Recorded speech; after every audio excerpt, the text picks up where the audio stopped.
I was lazy and use to procrastinate. दिन भर I use to scroll reels and watch movies, और उसकी वजह से मैं अपनी लाइफ का बहुत सारा टाइम वेस्ट कर दिया। I am Hamza Ansari and this is my first YouTube video and I have created this channel to document my journey, और मैं हो सके तो अपने ऐसे लोग की हेल्प कर सकूँ। और ये जो प्रॉब्लम है लेजीनेस की, ये 90% लोग में रहती है। और ये प्रॉब्लम इसलिए रहती है ना, क्योंकि ना कोई विजन रहता है, ना कोई पर्पज़ रहता है, कहाँ जाना है कुछ पता नहीं रहता है। एंड लेट्स बी ऑनेस्ट, सबको पैसा कमाना है और सबको अमीर बनना है, सक्सेसफुल बनना है, लेकिन किसी को ये नहीं पता होता है कि कैसे बनना है और क्यों बनना है, वाई पता ही नहीं रहता है। I come from middle class background और मेरे को बहुत सारी प्रॉब्लम्स और सेक्रीफाइस फेस करना पड़ा। सब में बड़ी प्रॉब्लम मेरे अंदर ये थी कि मेरा माइंडसेट सही नहीं था। बचपन से यही सिखाया जाता था कि भाई जॉब करो, अच्छी एक सिक्योरिटी रहेगी, रिस्क कम रहेगा और जो भी है फ्यूचर सिक्योर रहेगा। लेकिन मेरे को कभी कभी है ना वो करना नहीं था। हमें कभी भी ये नहीं सिखाया जाता था कि हाउ टू मैनेज फाइनेंस, पैसा कैसे काम करता है, बिजनेसेस कैसे हैंडल होते हैं। हमें हमेशा से यही सिखाया जाता था कि भाई पैसे के लिए काम करो, और ये नहीं सिखाया जाता था कि पैसा हमारे लिए कैसे काम करे। हमें स्कूल में भी कभी इन्वेस्टिंग के बारे में नहीं सिखाया गया, ना फाइनेंस के बारे में सिखाया गया, और कभी भी ये नहीं सिखाया गया कि हाउ टू ग्रो मनी, या फिर मनी के बारे में कोई एक चैप्टर भी नहीं था भाई। मेरे को कभी भी ना एक राइट इन्वायरमेंट नहीं मिला जहाँ पे लोग मेरी तरह सोचते हो। कभी भी मैं अपने आप को कॉन्फिडेंट नहीं फील करता था कि भाई मैं अपना आइडियाज़ शेयर करूँगा तो वो लोग क्या सोचेंगे। कभी भी मेरे अंदर है ना एक वो सेल्फ डाउट होता है ना, वो रहता था कि भाई मैं कर पाऊंगा नहीं कर पाऊंगा। मेरा कॉन्फिडेंस बहुत लो था। I couldn't even speak English properly. इसलिए I decided to step out of my comfort zone and do what I enjoy. जो मैं करना चाहता हूँ अब मैं वो करूँगा। तो जो मेरी प्रॉब्लम थी माइंडसेट की, उसको सॉल्व करने के लिए ना मैं मोटिवेशनल वीडियोस देखने लगा। अब मोटिवेशनल वीडियोस देखने से हुआ ये कि देखते तो गया मैं, बहुत मोटिवेशन आया, मज़ा आ रही थी भाई, मोटिवेशन आया। दिन भर ना डे ड्रीम करते रहता था कि भाई अब देख लिया, अब तो मैं कमाऊंगा खूब पैसा, सक्सेसफुल बन जाऊंगा। उसके बाद क्या हुआ, जैसे जैसे मोटिवेशनल वीडियोस देखने लगा, एक ऐसा लग रहा था एक लूप में फंस गया हूँ। खाली मोटिवेशन मिल रहा है लेकिन कुछ एक्शन ही नहीं हो रहा है। दिन भर टाइम पास होते रहता था और डे ड्रीम चलते रहती थी। अब ये देख लिया, अब मैं बस अब तो सक्सेसफुल बन जाऊंगा, अब ये करूंगा वो करूंगा। ठीक है। अब उसके बाद कैसा हुआ कि आई यूज टू, मतलब एक, जब तुम मोटिवेशनल वीडियोस देखोगे ना तो एक ब्रेन में एक चीप डोपामिन रिलीज होएगा। उससे क्या होता है कि तुम एक सेंस ऑफ सेटिस्फैक्शन तुम फील करोगे। जब तुम चॉकलेट खाते हो या फिर जब कोई सिगरेट पीता है तो उसको एक डोपामिन रिलीज होता है, चीप डोपामिन। तो उससे क्या होता है, एक सेंस ऑफ सेटिस्फैक्शन मिलता है। तो जब तुम मोटिवेशनल वीडियोस देखोगे ना तो वो एक चीप डोपामिन जो रहता है ना वो रिलीज होता है। तो मेरे दिमाग में वही रिलीज होता था और उसकी वजह से मैं एक लूप में स्टक हो गया। दिन भर मोटिवेशनल वीडियोस देखते रहता था और उसकी वजह से एक्ट नहीं करता था मैं, लेकिन देखता था, बहुत मज़ा आती थी। वो एक प्रॉब्लम थी। देन धीरे धीरे समझ आया कि भाई इसमें तो मैं अटकते जा रहा हूँ और ये प्रॉब्लम मेरी सॉल्व ही नहीं हो रही है।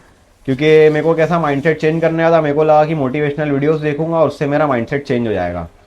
उसके बाद I started reading self help book. कहीं से मुझे पता चला, जैसे वो सब वीडियोस देखता था तो उसमें मुझे पता चला कि ऐसे बुक्स पढ़ो, सेल्फ हेल्प बुक पढ़ो, प्रोडक्टिविटी के ऊपर बुक पढ़ो। तो मैं पहले सोचता था भाई क्या है बुक पढ़ने का, बुक तो लड़की लोग पढ़ते हैं, अपन क्या बुक पढ़ेंगे। तो फिर भी वैसा एक थोड़ा क्यूरियोसिटी थी कैसे बुक पढ़ते, एक बार है ना ट्राई करते, चल ट्राई करके देखते। तो I tried reading. The first book I read was I think the conqueror of destiny. वो एक कॉलेज में आया था मेरे, तो कॉलेज में ना एक बुक ऑथर आया था, तो कॉलेज में मैंने उसकी बुक परचेज किया था।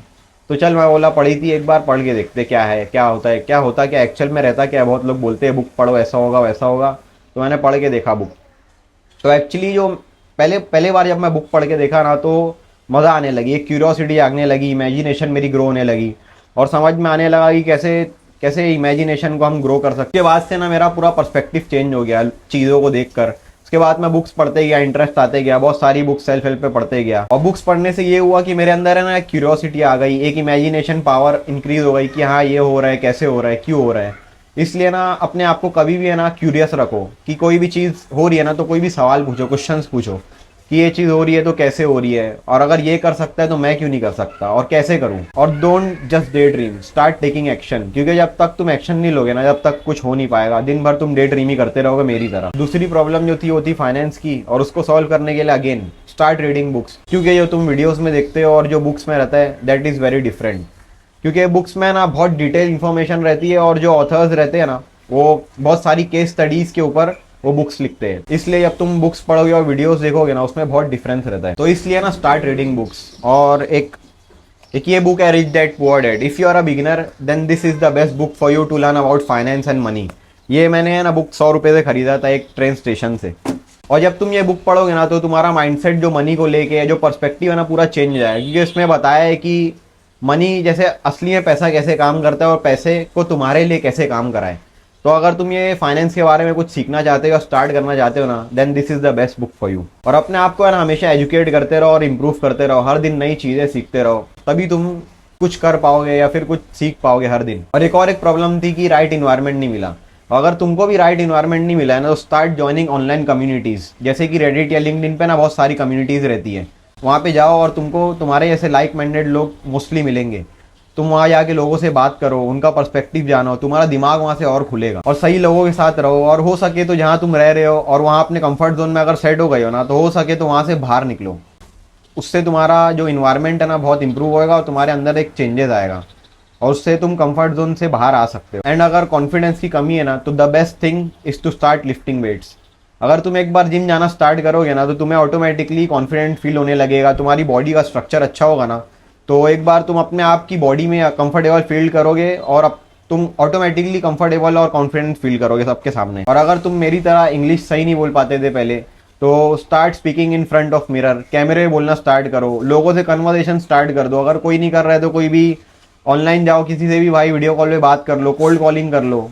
कौन देख रहा है भाई? अपने आप कॉन्फिडेंस क्यों नहीं फील करते इंग्लिश बोलने में ना? सब में बड़ी प्रॉब्लम यही रहती है कि अपने को लगता है कि सामने वाला क्या सोचेगा। अगर मैं ऐसा कुछ गलत सलत बोल दिया तो सामने वाला क्या सोचेगा, मेरा मजाक उड़ाएगा, बोलेगा भाई क्या चूतिया है। And do it every day. ऐसा नहीं कि एक दिन करे तो उसके अगले दिन भूल गए, क्योंकि अगर वो हर दिन करोगे ना, तभी तुम अच्छे से इंग्लिश बोल पाओगे और इम्प्रूव करोगे अपने आप को। So that was it, and I will meet you in the next one. या उधर read that poor dad day ना उधर से।